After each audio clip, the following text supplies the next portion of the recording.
going to be a big mission. But until you arrive on scene, you really don't know what to expect, and therefore it's urgent to get on scene as fast as possible. Mount Hood is a 90-minute drive from Portland, and Steve's team then face a climb to the accident site. They could take 3 hours to reach the victims. They need a helicopter. The closest helicopter rescue team to Mount Hood is the Air Force Reserve at Portland Airport, 80 kilometers away. They've handled dozens of mountain rescues. The state rescue management won't call them until it's certain a helicopter mission is needed. That decision depends on getting an accurate picture of the situation on the mountain.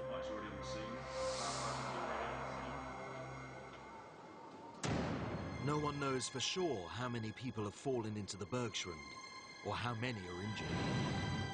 But 8 meters down in the crevasse, Jeff Pierce has had a lucky escape. I'm like, wow, nothing's broke. The first person Jeff sees is his fellow firefighter, Jeremiah Moffett. And he's not in good shape. This is my buddy. I brought him up on this mountain, and now he's injured. He must put his personal feelings aside. Jeremiah! I knew that I needed to go to work. Jeremiah! I needed to, in a sense, take off my climbing helmet and put my fire helmet on. You hurt anywhere? Jeff is a fully trained paramedic, and his mission is to identify those most in need of help, a process called triage. I had injured people that needed to be triaged, essentially find out who's dead, who's most seriously injured, and who we're going to save. Okay. He checks Jeremiah for fractures. Are you hurt anywhere? Any sign of confusion indicates a possible head injury. He said that he hurt, his chest hurt, his back hurt, and he kept asking the same question. How's Selena? How's Selena? And I would say, Selena's fine, she didn't fall. And 2 seconds later, how's Selena? So I knew that he had some sort of concussion. Despite Jeremiah's head injury, Jeff decides he is not in any immediate danger.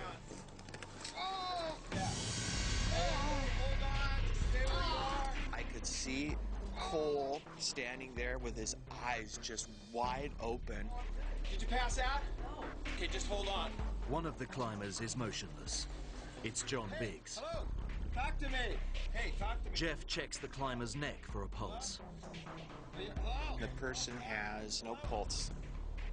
And I realize, this person's neck does not feel like the normal person's neck. Okay. Biggs' pupils do not react when exposed to light. This person's dead. There's nothing I can do for this person. He was gone. I hope he realized that, he wasn't alone and there were people there with him. Jeff can see 4 climbers on the ice ledge, but he can hear more cries from somewhere below. He directs Cole to keep watch on Jeremiah, while he heads deeper into the crevasse. About 3 meters below the shelf, Jeff finds a knot of injured climbers crammed into a narrow gap. There's several other people in there pancaked together. Hey, are you okay? And they're moaning and groaning and crying out for help. Are you okay? The man on top of the heap is Thomas Hillman. Where are you hurt? I was so cold. My back hurt, my head hurt. I was disoriented. As much as I willed my body, it was like I was in molasses. I couldn't move. To get to the men beneath, Jeff must somehow move Hillman out of the way, and he must act quickly. In these sub-zero conditions, the victims' body temperatures will drop fast, leading to hypothermia. If their core drops to 28 degrees centigrade, heart failure is a real danger. If they stay there, they're going to get hypothermic and they're going to die. High above, 4 of Jeff's climbing party were not caught up in the fall. Firefighter Dennis Butler edges to the lip of the crevasse, not knowing what to expect. How about Cole? Can you see him? Above the crevasse, two people wait in terror to learn of the fate of their loved ones. It's been 10 minutes since Cleve Joyner dialed 911. He fears his 14-year-old son, Cole, is dead in the crevasse. How about Cole? Can you see him?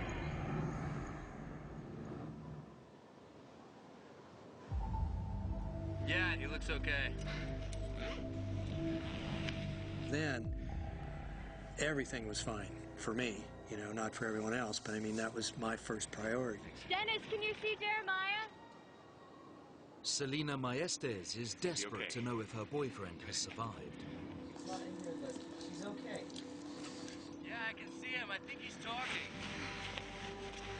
Okay, he's alive enough to talk, not just unconscious. That's all I needed to know.